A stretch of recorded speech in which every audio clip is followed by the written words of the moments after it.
নিশু কুটুম্বের দল এবার মা কালীকেও রেহাই দিল না। বৃহস্পতিবার গভীর রাতে কোনো এক সময়ে নিশি কুটুম্বের দল সাবরুমের দৈত্যেশ্বরী কালী মন্দিরে মায়ের গয়নাগাটি ও নগদ অর্থ নিয়ে চম্পট দেয়।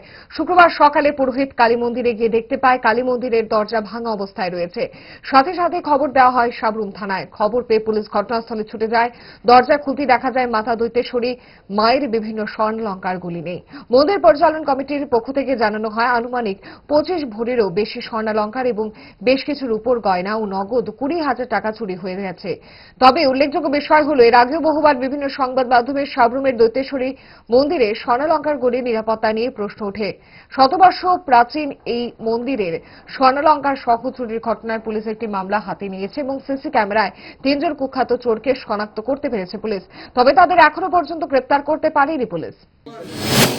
তা খবর পাইছি, আমাকে ফোন করছে যে দৈত্যেশ্বরী কালীবাড়িতে চুরি হয়েছে। এখন আমি স্টাফ নিয়ে আসলাম, এসে দেখলাম মায়ের যত স্বর্ণ গয়না রূপার যে জিনিস ছিল সবগুলি নিয়ে গেছে। তবে তারা আনুমানিক যে হিসাব দিচ্ছে স্বর্ণের জিনিস হলো 25 ভরি আর রূপা 40 ভরির মতো। ক্যাশ টাকা 30,000 টাকা এখান থেকে গেছে। কারা চুরি করেছে এরকম? যারা চুরি করেছে তাদেরকে আমরা তদন্ত করে ধরবো এবং আমরা সোর্স পাঠাইছি। এবং একটা সিসিটিভি ক্যামেরা আছে। হ্যাঁ, সিসিটিভি ক্যামেরাতে দেখবো, আমরা দেখেছি, আমরা চুরিকে শনাক্ত করবো। ভিতরে কি লাইট ছিল যখন সিসিটিভি ক্যামেরা ভিতরে লাইট লাগানো ছিল? না, লাইট ছিল না, লাইট ছিল না। লাইট সকালবেলা আমি আসার পরে দিয়েছিল। সেক্রেটারি উনি আমার টেলিফোন করে জানালেন যে মন্দিরটা চুরি হয়েছে, এই এক্ষুনি আসেন।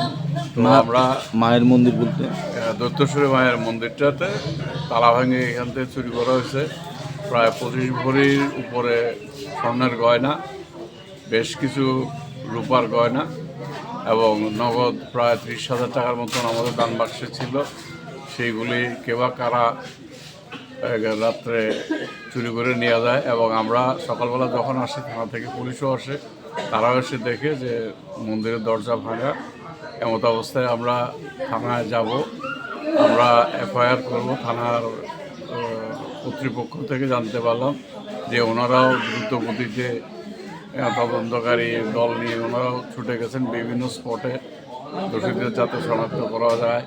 এবং সবচেয়ে বড় কথা হচ্ছে আমাদের এখানে সিসি ক্যামেরা থাকার পরেও আমরা এই ধরনের চুরি থেকে মাকে রক্ষা করতে পারছি না। এই দ্বিতীয়বার এই ধরনের ঘটনা হলো। ফাস্ট ফুড তো ফাস্ট লাইফের একটা পার্ট, সো প্রবলেম তো হবেই, বাট আমার সলিউশন তারা 5 দশক ধরে গ্যাস, অম্বল ও পেটের সমস্যার একমাত্র সমাধান গ্যাস নল।